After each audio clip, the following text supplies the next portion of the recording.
pour la crypto-monnaie Elrond, si nous ne parvenons pas à clôturer au-dessus du seuil des 96 $, ce sera la 8e semaine consécutive dans le rouge. Pour ceux qui ne me connaissent pas, moi c'est Rémi. Ici on apprend à investir dans les cryptos et devenir rentable sur ce marché. Je vais te montrer dans cette vidéo les points clés sur lesquels nous pourrions nous rendre sur le graphique EGLD USD. Je te montrerai également le graphique EGLD BTC qui nous montre quelque chose, une indication précise sur la direction que pourrait prendre l'EGLD. Donc juste avant ça, je tenais à faire un grand appel à toute la communauté EGLD qui est abonnée à la chaîne YouTube Investir en Crypto.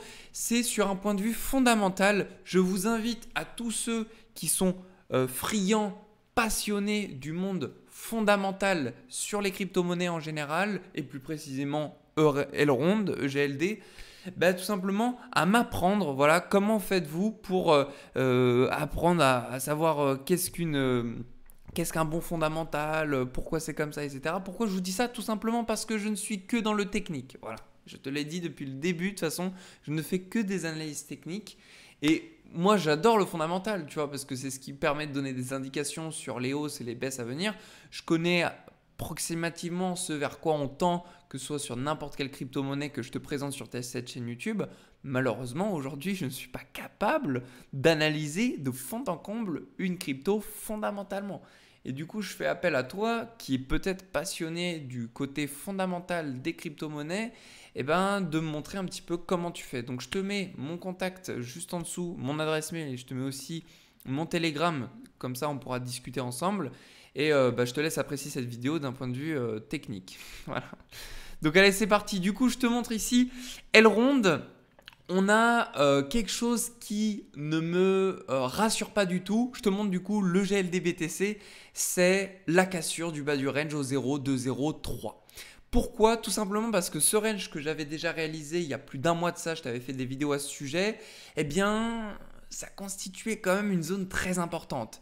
On a clôturé en dessous de celui-ci plus de 2 fois et là ce serait donc en cette fin de semaine la 3e fois qu'on clôturerait. Peut-être, on ne sait pas, on va voir dimanche soir, en dessous. Le fait de clôturer en dessous signerait donc l'arrêt de la montée de la crypto Elrond et donc la récession. On pourrait donc voir une chute continuelle allant chercher la zone d'imbalance comprise ici entre la zone des 0,2018 et la zone des 0,2013 sur le graphique de prix EGLD BTC. Si on a cette chute sur le GLD BTC, nécessairement, nous l'aurons sur EGLD USD. Bien évidemment, si Bitcoin part à la hausse et que EGLD BTC continue à s'effondrer, EGLD USDT pourra rester stagnant. Mais généralement, quand le Bitcoin part à la hausse, les cryptos partent à la hausse aussi. Donc ici, ce à quoi on peut s'attendre concrètement. Si le Bitcoin en cette fin de semaine, en cette fin de mois, repart à la hausse. Et comme je vous l'ai dit, pour moi, fin du mois de mai, on verrait le Bitcoin autour des 34 000 et 35 000 $. Alors, on pourrait voir Elrond se frotter sur la zone des 104 $, au plus haut les 130 $. Pourquoi? C'est une zone de creux par rapport à notre volume profile.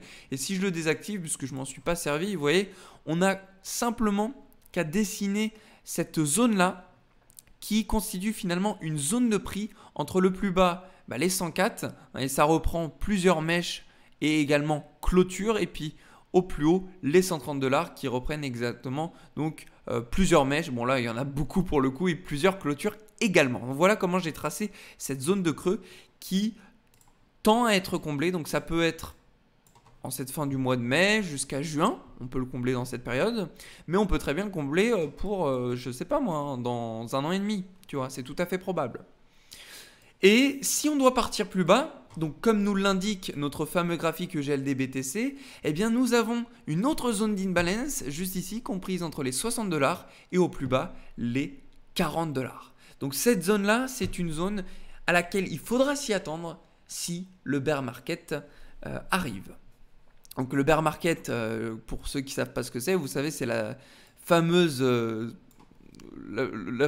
date cyclique, si je puis dire, dans laquelle on est dans un bourbier pas possible où voilà, on ne fait rien avec nos cryptos pendant 1 à 2 ans.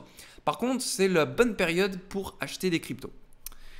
Bon, cette zone-là, c'est la zone qu'il faudra s'attendre. Maintenant, on ne peut pas dire qu'on ira la visiter de suite. Pourquoi? Déjà parce que, comme je te l'ai dit, si le Bitcoin est mené à repartir aux 34 000 et 35 000 dollars en fonction du sentiment de marché, on pourrait avoir une hausse beaucoup plus conséquente sur le Elrond.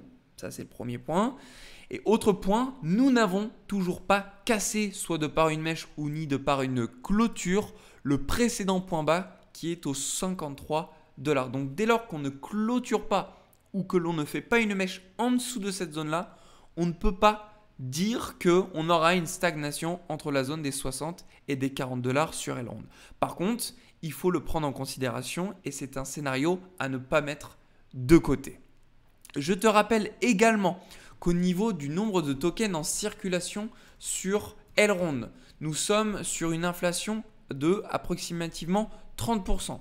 Je vais te le montrer à l'instant, tu vas voir le nombre de tokens qui nous reste à ajouter.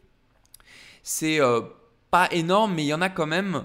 On est sur une offre totale, sur une offre en circulation de 22 millions, offre totale 23 millions. Alors je vais plutôt aller sur CoinMarketCap puisque il nous affiche pas la totalité. Regarde, tu vas voir juste ici l'offre. Donc ici, on a le market cap, très bien. Voilà, total supply, max supply. Voilà, c'est ça que je voulais te montrer. Donc max supply, c'est les 31 millions. 31 millions, donc par rapport à 21, je ne sais plus combien je t'ai dit, on était à 21 millions de circulation. Ça nous fait à peu près 30% d'inflation. Donc ce qui n'est pas énorme en soi, hein. Donc ça veut dire que si, disons, tu fais un 100% sur Elrond, dis-toi que tu feras plutôt un 70%. Je fais vraiment approximatif. Voilà ce à quoi il faut s'attendre. Donc voilà pour ce qui était de Elrond. J'espère que cette vidéo aura pu te montrer les niveaux clés sur Elrond, que ce soit à la hausse ou à la baisse. J'espère que cette vidéo, en tout cas, aura pu te montrer tout ce qu'il te fallait pour savoir les décisions que tu devras prendre dans les jours et mois à venir. Je te souhaite à toi une très belle journée. Prends soin de toi. On se retrouve dans une prochaine vidéo.